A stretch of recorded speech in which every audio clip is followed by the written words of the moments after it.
Hello, मैं हूं doctor Manish Agarwal, spine surgeon. आज हम एक बहुत ही इम्पोर्टेंट टॉपिक पे डिस्कशन करेंगे। एमआरआई किन केसेस में ज़रूरी होती है स्पाइन से रिलेटेड प्रॉब्लम में। स्पाइन के हर केस में एमआरआई ज़रूरी नहीं होती है।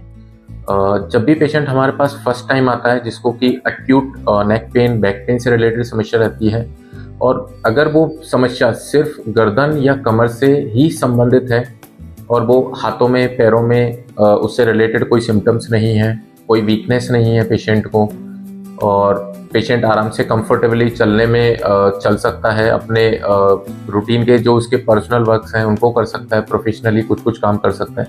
ऐसे केसेस में हम लोग पहले मेडिकेशन, फिजियोथेरेपी, रेस्ट मॉडलिटीज़ और फिजियोथेरेपी मॉडलिटी सजेस्ट करके पेशेंट को ट्रीटमेंट देते हैं। कुछ केसेस में हम लोग पेशेंट को एक्सरे सजेस्ट करते हैं। अगर एक्सरे में हमें कुछ फाइंडिंग्स दिखती हैं, ऐसे केसेज में हम लोग पेशेंट को एमआरआई सजेस्ट करते हैं।